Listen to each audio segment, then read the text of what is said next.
आप देख रहे हैं BMW न्यूज बिहार और मैं हूं आपके साथ अंजलि।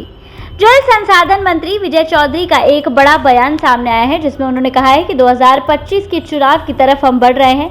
हमारी सरकार और हमारी पार्टी की तरफ लोगों का रुझान भी बढ़ता जा रहा है। समाज का गरीब तबका भी हमारी पार्टी से जुड़ा हुआ है। जमीन पर काम करते हुए लोगों के जीवन में बदलाव हो रहा है, इसीलिए लोग जदयू से जुड़ना चाहते हैं। नीतीश कुमार के नेतृत्व में एनडीए काम कर रहा है, उससे लोग प्रभावित है। सीएम ने बढ़ते आरक्षण के दायरों को 9वीं अनुसूची में डालने की अनुशंसा कर दी है। आज भी जो लोग इस कानून को 9वीं अनुसूची में डालने की मांग कर रहे हैं, तो किस कानून को 9वीं अनुसूची में डालें जब हमारे कानून ही रद्द है।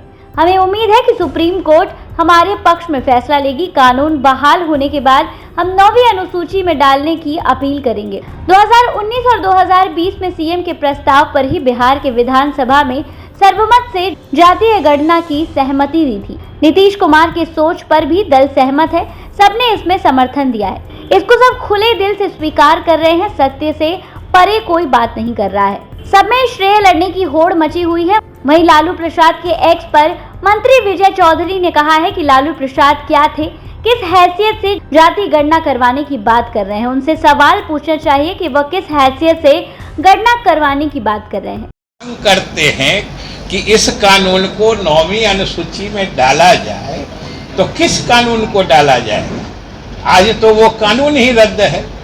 तो सबसे पहले समझने की ये बात है, और हम लोगों की कार्य योजना ये है, मुख्यमंत्री नीतीश कुमार की सोच ये है कि हम सुप्रीम कोर्ट गए हैं और बिहार सरकार पूरी उम्मीद में है कि सुप्रीम कोर्ट न्याय करेगा, और बिहार सरकार ने जो गरीबों के हित में आरक्षण सीमा बढ़ाने का फैसला किया है, सुप्रीम कोर्ट उसको बरकरार रखेगा या फिर से बहाल कर देगा।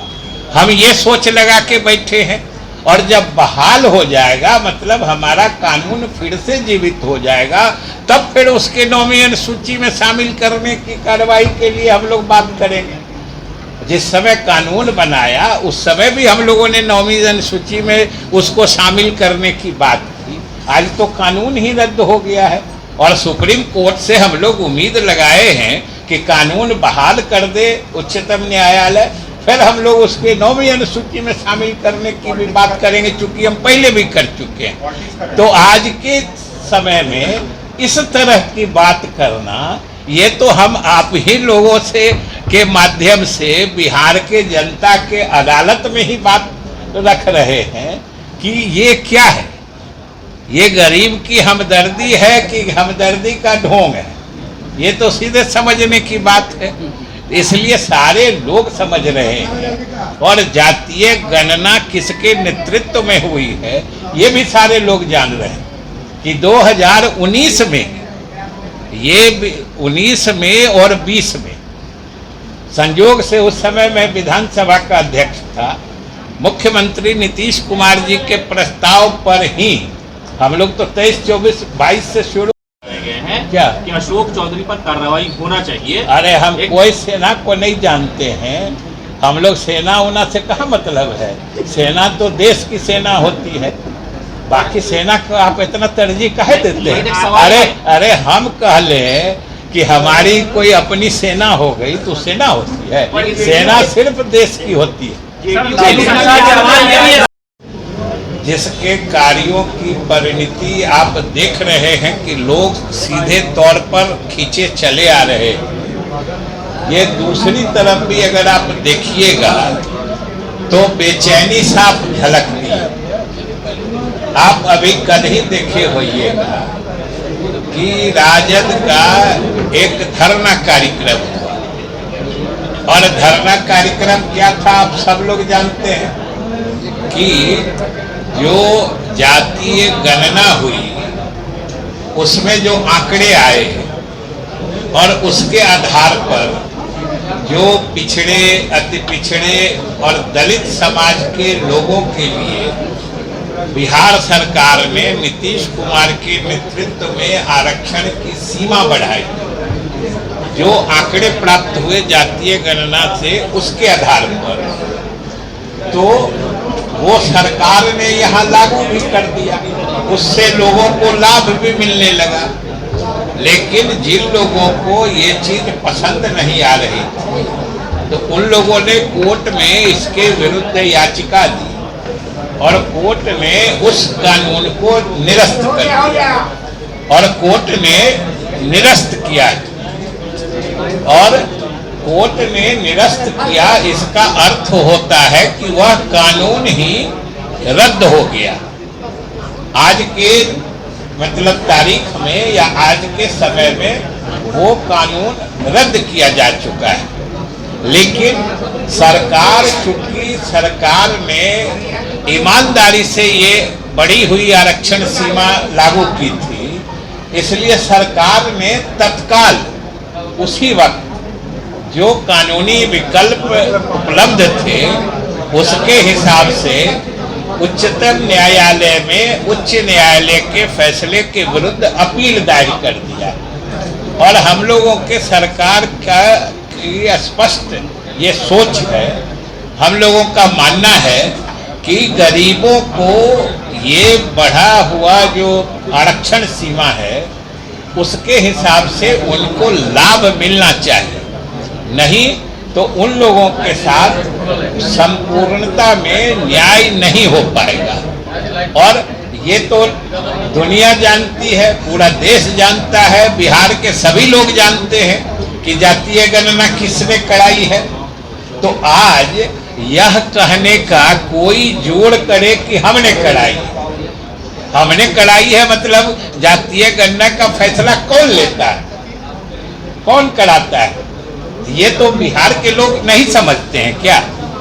और ये तो वही बात है कि जातीय गणना हो गई और उससे प्राप्त आंकड़े के आधार पर आरक्षण की सीमा बढ़ा दी गई और बिहार सरकार ने लागू भी कर दिया। बिहार के गरीबों को उसका हक मिलने लगा था, लेकिन न्यायालय ने कानून निरस्त कर दिया है। हम लोग उसके खिलाफ भी उच्चतम न्यायालय गए हैं। और साथ ही हम यह भी बता देना चाहते हैं कि जिसी वक्त ये बिहार विधायिका ने बिहार सरकार या मुख्यमंत्री द्वारा प्रस्तावित इस कानून को पास किया, तत्काल मुख्यमंत्री ने केंद्र सरकार को पत्र लिख के इस कानून को 9वीं अनुसूची में शामिल करने का अनुरोध भी भेज दिया। तो ये सरकार इस मामले में कदम उठा चुकी है। लेकिन आज के तिथि में जब वो कानून ही नहीं है तो 9वीं अनुसूची की बात कैसे की जा सकती है।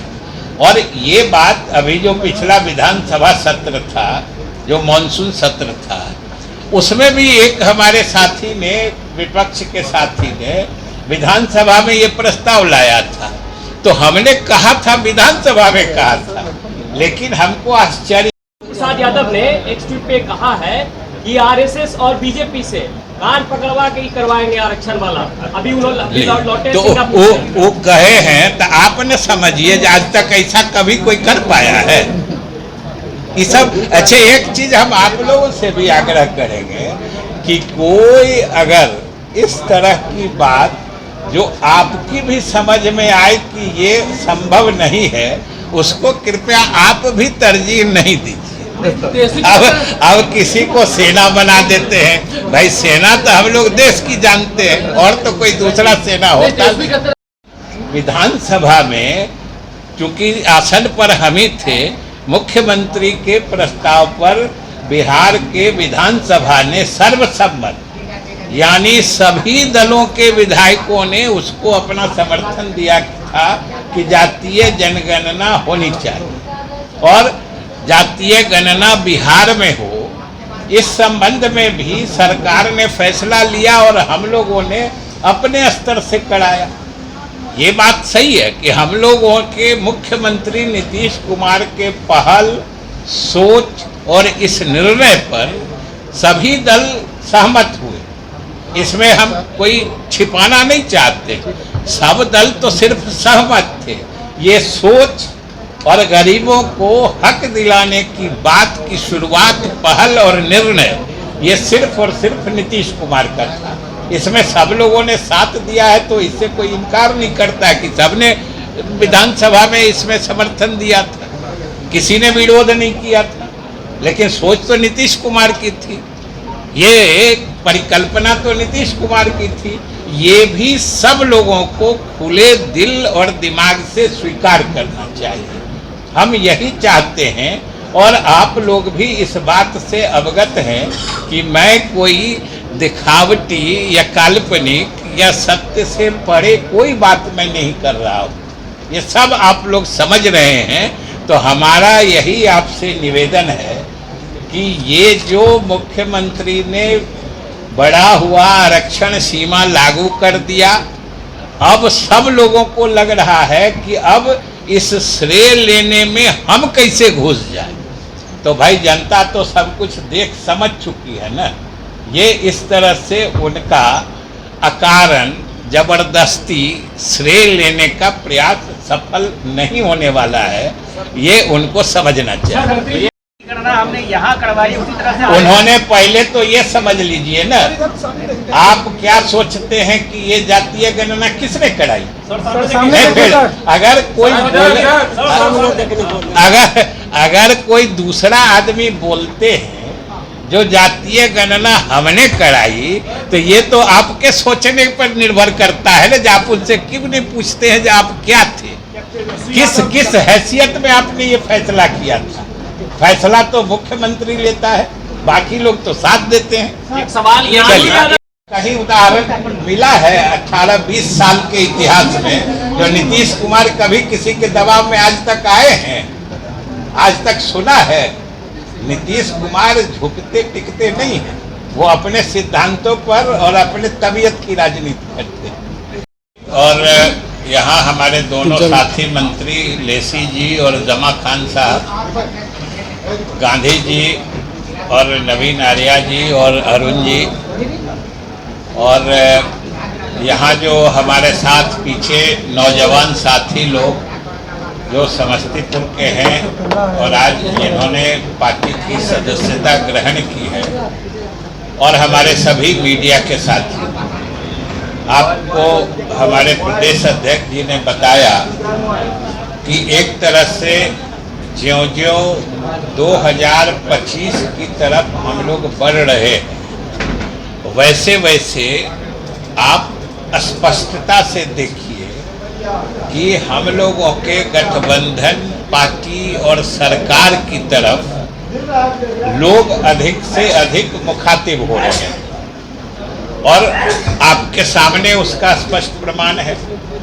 और आपने देखा है कि इसमें सभी वर्ग के लोग हैं, समाज के सभी हिस्से के लोग हैं, और ख़ास तौर से जो समाज का गरीब तबका है उसके अधिक लोग हैं। और ये आखिर सरकार की उपलब्धियों से या बिहार के ग्रामीण क्षेत्रों में भी जो जमीन पर विकास के काम हुए हैं और जिससे आम लोगों के जीवन में परिवर्तन हुआ है, उनकी जिंदगी खुशहाल हुई है, उससे प्रभावित होके ये सब लोग धीरे धीरे जनता दल यू के तरफ मतलब आकर्षित हो रहे हैं, और उसी का परिणाम आज आप देख रहे हैं। और ये तभी संभव हुआ है जब मुख्यमंत्री नीतीश कुमार जी के नेतृत्व में आज जो एनडीए की हुकूमत है, हम लोग भाजपा, लोजपा, हम और रालोद जो है, इन सब के साथ मिलके जो हम लोग बिहार में काम कर रहे हैं, उससे लोग प्रभावित हैं। और एक तो ये बात है, तो सबसे तो पहले जो हमारे अध्यक्ष जी ने हमारे नए और नौजवान साथियों का पार्टी में स्वागत किया है, हम भी अपने सभी साथियों के साथ आज जो लोग शामिल हो रहे हैं उनका भी हम स्वागत करते हैं और अभिनंदन करते हैं। इस खबर पे आपकी क्या कुछ राय है, हमें कमेंट के माध्यम से जरूर साझा करें, और अन्य खबरों के लिए देखते रहें BMW न्यूज़ बिहार। धन्यवाद। तमसोमा ज्योतिर्गमय गुरुकुल शिक्षा मंदिर संस्थान के साथ बनाए अपना भविष्य। रेगुलर और प्रोफेशनल कोर्सेज, सेकेंडरी और senior secondary courses, law, teachers training courses, pharmacy and nursing के साथ पैरामेडिकल में डायरेक्ट एडमिशन पाए। वेबसाइट विजिट करें या दिए गए नंबर पर कॉल करें। हमारा पता है गुरुकुल शिक्षा मंदिर संस्थान, कल्याण चौक, DS कॉलेज रोड, कटिहार। हमारा वीडियो अगर आपको अच्छा लगा हो तो आप हमारे वीडियो को शेयर करें, लाइक करें, हमारे चैनल को सब्सक्राइब जरूर करें। धन्यवाद।